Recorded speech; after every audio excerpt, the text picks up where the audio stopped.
Hi, I'm Micah Halpern. Thank you for joining me today as I do some thinking out loud. Our first segment is called Background Briefing. The first thing I've been thinking about is Zohran Mamdani's ascent as the Democratic candidate for mayor of New York City. It is troubling, truly troubling. It's so easy to hate Jews nowadays. You don't even need an excuse for expressing your vitriol. The ascension of Zohran Mamdani, his guaranteed position on the ballot for New York City mayor, does not, contrary to common belief, represent a surge in popularity of hating Jews. What it does, rather, is concretize what New York Jews specifically and American Jews more generally already felt in their bones and in their kishkas, as my bubby would say. Mamdani's success in the New York City Democratic primary illustrates that Jew hatred is now an established reality. Present-day Jew hatred is not a spike on the status quo. It is the status quo. And understanding this distinction is crucial. Within the United States, there now exists a significant portion of the population that feels comfortable in their hatred of Jews. This is a fact that was inconceivable even a decade ago. And Zohran Mamdani is the poster child for this movement. 10 years ago, it was socially unacceptable to announce that you hated Jews. A decade ago, it was inconceivable that anyone, let alone our colleagues, classmates, neighbors, would embrace the murderers of Jews. And yet today, people like Mamdani avidly embrace Hamas, and they're raping, they're butchering, they're dismembering, they're burning of children while still alive, and they're kidnapping of innocent people. Not any and all people, just Jewish people. People like Mamdani support the terrorists who murdered 1,200 people and kidnapped, tortured, and murdered 250 more. There are still 49 or 50 dead and alive, kidnapped by Hamas, kept hostage for more than 630 days. Some are still alive. Most of the kidnapped in captivity are dead. People like Mamdani support the terrorists who are holding dead bodies captive. Why? As leverage. For what? Time to make new plans to kill and kidnap more Jews. That's why. More Israelis. Even when promised a ceasefire, Hamas still refused to release the hostages. The entire situation is confounding. It's beyond understanding. No one who voted for Mamdani was fooled. Every single voter who voted for him knew Mamdani's platform, knew and agreed with his position on Jews, on Israel, and on Hamas. Yet they voted for him anyway. Now the real challenge must be tackled. Not how we arrived at this sickening situation, but how do we find a way out of this tailspin? On NBC's Meet the Press, on the Sunday following his success in the primary, Zohran Mamdani was given a platform. Even booking him on this program defines just how mainstream his platform has become. The Democratic Socialists of America claim 80,000 paid members. They claim to be represented in all 50 states. Believe them, this hatred of Jews is more mainstream than we would like to admit. He was asked to condemn his hateful platform and the term global intifada. Not once, not twice, but 3 times he was asked, and each time he responded with a smart retort. That's not language I like to use, or policing language is more like what Trump does. He's actually said, the president didn't mention him by name. Rest assured that he had been asked to condemn anti-gay, anti-trans, anti-Muslim, anti-Palestinian, anti-Hamas language as hateful, unproductive, unacceptable, and illustrative of the fundamental problems in a society that tolerates such hatred. The Democratic Party's candidate for mayor of New York City would have had no problem mincing words, no words at all. He would not have found a need to skirt the issue. He would have condemned it, but not with Jews. What Mamdani did not say, could not say, says it all. It's okay to spout your hate about Jews, but not about any other group. Once upon a time, hatred of Jews was veiled and hidden. Jew hatred emerged on a one-by-one basis after someone's inhibitions were dropped. most often due to too much booze, or when the haters thought there were no Jews around to hear their views. Well, into an evening event a few decades ago at a faculty party at a major Ivy League university, a senior faculty member treated me to a colorful barrage of what he thought about Jews, especially those wearing kippot. I was flummoxed. He certainly knew that I was Jewish and that I was wearing a kippah. What he didn't know was that the Scotch had unlocked his true feelings. Even notable leaders on the left of the political spectrum have been bewildered, not so much by Mamdani's rise, but by his refusal to walk back the embrace of Hamas and global intifada. J Street founder and president Jeremy Ben-Ami is a public leader and a critic of Israeli policy. He is a fervent supporter of the two-state solution. Ben-Ami said, "It is," I'm quoting him, "it is a consensus across the Democratic Party that something like globalizing the intifada is deeply offensive. And it would behoove Mamdani to actually acknowledge that. Those of us who lived through an intifada don't want to see it coming to a street near us, right?" What Ben-Ami is suggesting is that if this is a reflection of the real Zohran Mamdani, then to quote him, that's not an attractive option, unquote. Jew hatred must not be normalized. The non-Jewish world must, unlike Mamdani, condemn this hatred as all hatreds. As for the New York City mayoral election, even those who conspire with the now most famous Jew hatred of our day should pay attention to his other policies. Mamdani and his views and his politics are not just bad for Jews, they're bad for New York, and they're bad for all Americans. Coming up next, Points of View.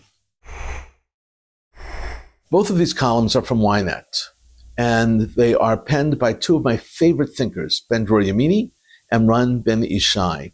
I'm certain that you recognize their names. We've spoken about them often. They are two of the clearest and sharpest minds out there, and I want to thank them in advance. Some of you might remember that Ben-Dror Yamini was a regular guest and resource of Rabbi Golub.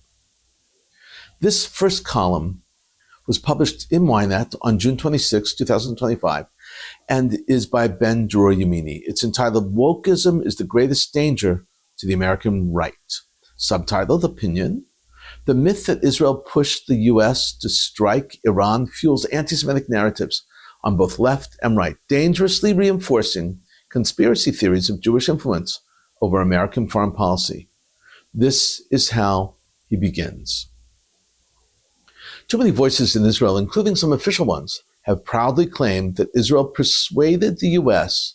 to strike Iran. That's not just a false assertion, it's a dangerous one. It plays directly into the hands of anti-Semites on both the left and right, who propagate the myth of Jewish control over the U.S. government.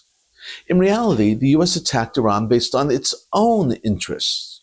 Iran has long posed a regional and global threat, and its decades-long confrontation with the U.S. continues with this week's American strike and Iran's token retaliation on Tuesday. Now, this is me speaking. It's important. This is an essential point that Ben-Dror is making.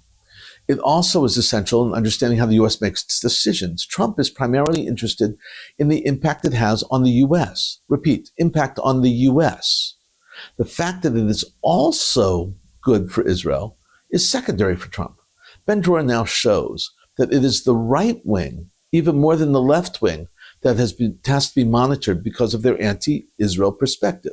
He continues, "Woke leftists in the U.S. have also pushed the old accusation that America is dancing to Israel's tune. Last year, left-wing activists demanded an end to weapons shipments to Israel. They achieved partial success. Many members of Congress, including some previously viewed as pro-Israel, joined their call. As a result, arms deliveries were delayed. One of the loudest voices among the right-wing woke camp is Congresswoman Marjorie Taylor Greene. Not exactly the sharpest tool in the Republican shed. She opposed the Iran strike before it happened and hasn't stopped criticizing it. I don't know anyone in America who has been the victim of a crime or killed by Iran," she wrote. "She's clueless. Iran has been involved in the deaths of countless Americans. Green went on to write, neocon warmongers beat their drums of war and act like Billy Badasses. That could have been taken straight from the far left playbook, but it's coming from the far right. And while the far left and far right woke activists share little in common, they're united on one front, opposition to supporting Israel, usually rooted in deep-seated hostility toward the Jewish state. In the past, Green accused members of the Zionist supremacist group, a deliberate echo of white supremacy, of encouraging Muslim immigration to Europe. She also blamed the Rothschilds, not a particular person, but the go-to symbol for global Jewish control in anti-Semitic circles, for using space lasers to start California wildfires. Sounds insane? It is. Yet, this open anti-Semite is a staunch supporter of Tucker Carlson, the most influential figure in the right-wing woke ecosystem. Ben Dror gives examples of how dangerous the situation is, and that it's becoming cross-aisle and more popular, he writes. Anyone who thinks this is a fringe group within the Republican Party should think again. Last year, Green backed a Democratic initiative to halt arms shipments to Israel. She wasn't alone. 21 Republicans joined her, compared to 37 Democrats. The influence gap between the progressives in the Democratic Party and the isolationists in the GOP is smaller than it seems. This is how Ben Dror Yemini concludes. Now it is the right-wing wokists' turn. When they say America first, they also mean Israel last. They're just as dangerous, perhaps more so, because in many cases their anti-Semitism is not even hidden. There's no room for complacency just because they failed this time on Iran. They're growing, and they're dangerous, and we certainly shouldn't be helping them with boastful claims about influencing Trump. We already made that mistake with the left-wing wokeism. We shouldn't repeat it with the right. Wow, this is a very important point of view with huge implications. Thank you, Ben Dror Yemini. Next column up is also from Ynet, and it was published on June 24th, 2025, and it's authored by Ron Ben-Ishai. It's entitled, Months Are Needed to Assess Damage, but Israel Must Prepare for Another Round with Iran. Subtitled, Analysis, What damage did we really inflict on Iran's nuclear and missile programs? Is there a real possibility of a quick breakout to a simple nuclear bomb? And how willing are the Iranians to enter serious negotiations and make real concessions to the U.S.? These are questions that must now be examined alongside closing gaps in Israel's civil defense. As is typical for Ynet, the subtitles synopsize the entire column. This is how Ron Ben-Ishai begins. Israel must ensure that Iran is not attempting a rapid breakout towards a basic nuclear weapon, such as a crude dirty bomb, using the remaining stockpile of 60% enriched uranium and several hundred advanced centrifuges reportedly hidden away. Iran may try to buy time for its scientists to assemble a rudimentary nuclear device that could be mounted on a missile. If successful, this could grant the Islamic Republic de facto status as a nuclear power, not a first-tier one, but one powerful enough to deter both Israel and the United States. Both damage assessments and negotiations over a new nuclear deal could take several months, possibly up to a half year. Ben-Ishai now explains that the assessment must drive decisions. Israel must act on those assessments.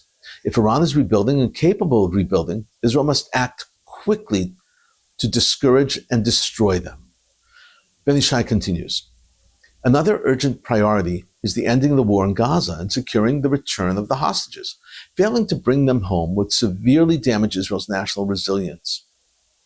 Earlier today, we wrote that Iran's leadership appeared to have chosen de-escalation, effectively bringing about the ceasefire. While not all details of the behind-the-scenes talks or the exact timeline are yet known, it seems Supreme Leader Ali Khamenei and other senior officials signaled their desire or even request for a dignified ceasefire once they opted for a weak, pre-coordinated response to the United States strike. This may not have been a traditional white flag surrender, but Iran's move to let Washington and its Gulf neighbors know it sought to avoid escalation was capitulation in all but name. Mamdani now concludes explaining why Iran accepted the ceasefire. Because it was with the US, that's why, not with Israel. He writes, "It's likely that the American strike accelerated the end of the war, not only because Iran feared more powerful attacks, but because surrendering to the US military pressure is considered more honorable than backing down in the face of Israeli strikes. In the eyes of the Iranian regime, conceding to the great Satan, the world's most powerful superpower, does less damage to its image and internal stability than appearing to fold before the little Satan, Israel." This column by Mamdani is very insightful, but regrettably not very hopeful. Coming up, commentary through cartoons where pictures tell the story. I want to return to the poster wars. On light poles and mailboxes throughout the Upper West Side of Manhattan, there is a war that has been waging since October 7th, 2023. It is a poster war. These posters are collected by Glenn Richter. For those who do not know or remember, Glenn was one of the major forces behind the Free Soviet Jewry movement and the student struggle for Soviet Jewry, largely responsible for saving the Jews of the USSR. I want to show you 15 posters today that he sent to me. Most are pro-Israel, only a few anti-Israel. In this propaganda war, in this poster war, the Jews are winning. Poster number 1 is called "Don't Be Afraid." It reads, "Stand up, speak out, be seen, be heard, don't be afraid." This is so important. Some of the young people fear and tremble because of the hatred around them, the Jew hatred around them. They must be strong. We must help them be strong. Poster number 2 asks, "Would you be alive today if you were at the Nova Festival?" Then the poster reads, "Disarm Hamas." The answer, by the way, most probably is no, you would not be alive. We would not be alive. This is so powerful and so true, and it's something we seldom, if ever, think about. Poster number 3, the theme of wake up and stand up repeats itself, also announces that one should speak up before it's too late. It reads, "Zionism is a radical idea that Jews are a people too." Poster number 4 is from Free Palestine. There's a Palestinian flag with 3 words, "Boycott Israeli Apartheid." It also gives the sponsor's website. This 5th poster is about dual existence. It opens with the expression, "You listen." Then it reads, "Palestinians and Jews fighting together for peace, equality, and justice." And in the end, it says, "Standing together." Poster number 6 is very straightforward. It reads, "F your Intifada." Poster number 7 demands that Israel give the land back now, and it proclaims, "Land back now." Number 8 is a picture of 2 people murdered by a Hamas supporter in Washington, D.C., Sarah Milgram and Yaron Lashinsky. It reads in Hebrew, "Zichronam," remember them. And at the bottom in English it reads, "May your memory awaken us." Now poster number 9. It's a woodcut from a very famous Haggadah published immediately after the Holocaust, pre-establishment of the State of Israel, where Zionists were fighting to create a state. The caption reads, "The armed stickers of Be Zion," Hatikva number 8. They were fighting and defending and creating the State of Israel after the Holocaust. You can see it in the images there. Poster number 10 is another dual existent poster. It reads, "Release all hostages now. Let Gaza live. End the occupation. Yes, peace." Poster number 11 reads, "Read before you think before you support Hamas." Suggested reading, "People Love Dead Jews" by Dara Horn. "Jews Don't Count" by David Badiel. "Anti-Judaism" by David Nierenberg. "Israel, A Simple Guide to the Most Misunderstood Country on Earth" by Noah Tishby. "Caste, The Origins of Our Discontents" by Isabel Wilkerson. And 12 announces that you will never erase us and you will never destroy us. In the middle is the Hebrew word Zion or Tzion. Zion, and then the Magen David, the Star of David.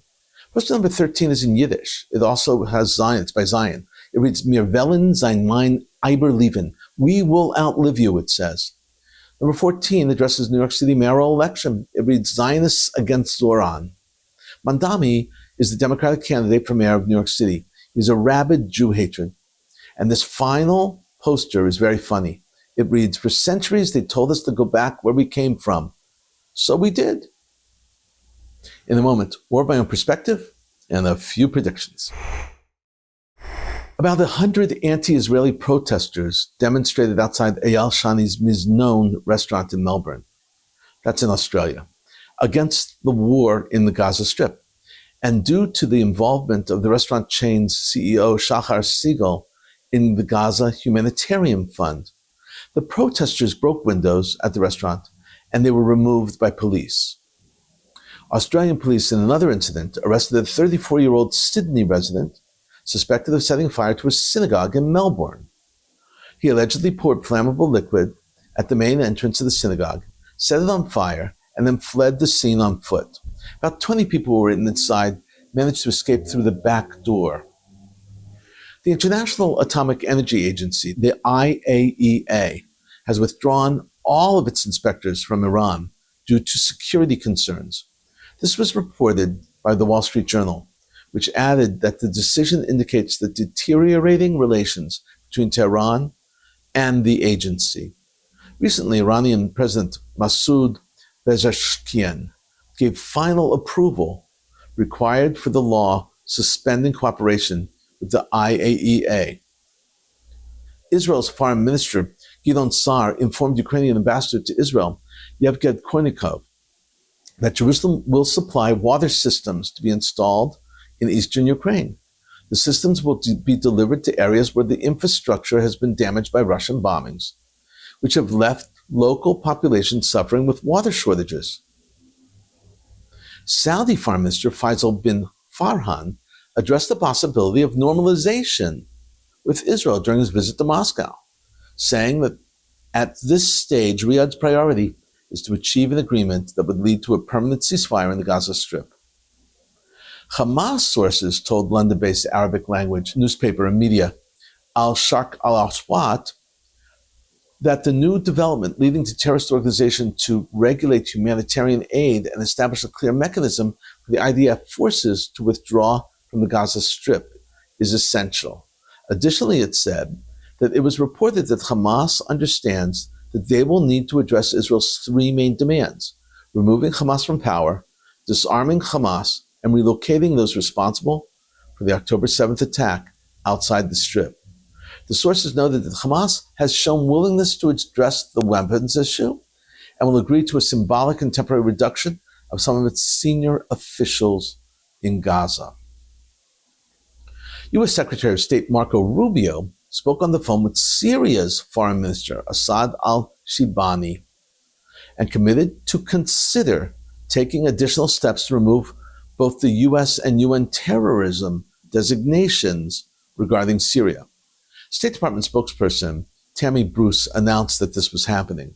Bruce noted that Rubio discussed lifting American sanctions on Syria with his counterpart, and that the Secretary of State pledged that sanctions previously imposed on malign Syrian actors, including the former dictator Bashar Assad and his associates, will not be removed. U.S. President Donald Trump told reporters at Andrews Air Force Base in Maryland on his way to a rally in Iowa that he wants the people of Gaza to be safe. The president also addressed Iran, claiming that they want to talk. He noted that he was willing to meet with Iranian representatives, if necessary, and added, "I think they will talk with me. And it's time for them to do that. We don't want to hurt them. We want them to let them be a country again." The IDF forces destroyed several outposts of the old Syrian regime in Syria. This was reported by the IDF spokesperson, who added that those outposts posed a direct threat to the IDF positions in the Hermon. That's the mountain range there. And they served as forward Syrian outposts in the Hermon area from the Syrian side. We've been thinking out loud about a lot today. Now that you know what I've been thinking, let me know what you're thinking. Email me at micah@jbstv.org. Tweet me at Micah Halpern. Tell me what you think. Before we end, let me leave you with one piquante piece of information. This video was recorded 13 days after October 7th and posted on YouTube. It is entitled Am Yisrael Chai. It is a mosaic of music and film clips, of reactions, and then they weave together into this song. It starts with Hatikva, and you'll hear Shema, and of course the song Am Yisrael Chai as it develops within the music itself. The words in the music are very powerful and very moving. They were that way in October 2023, and they are that way today also.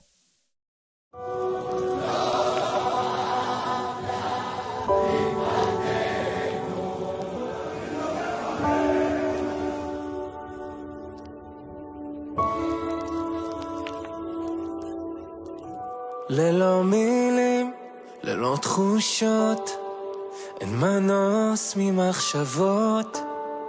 יש פה קרע לא מוסבר, איך שרים כשהלב נשבר.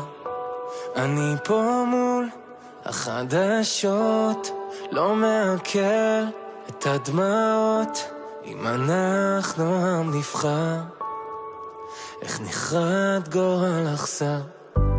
ואין תשובות, ערפל כבד נחת עכשיו. למי פונים?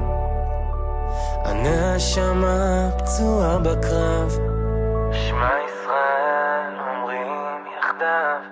עוד לא עבדה תקוותנו להיות חופשי בארצנו. שמע ישראל, כולנו עם אחד.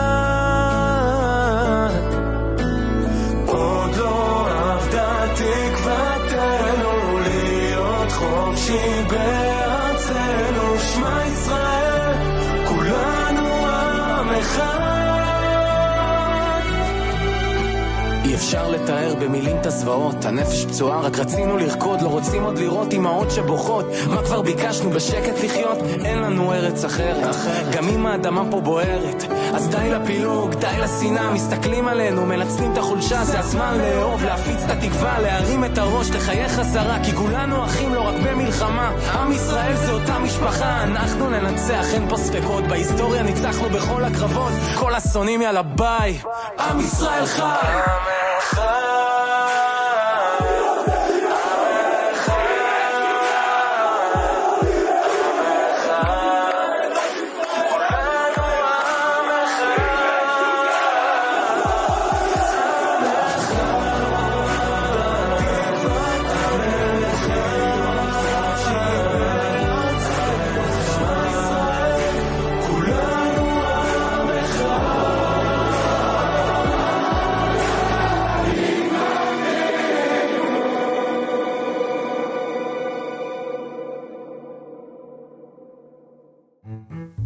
Thank you for thinking out loud with me, Micah Halpern. Let's think out loud again next week on JBS.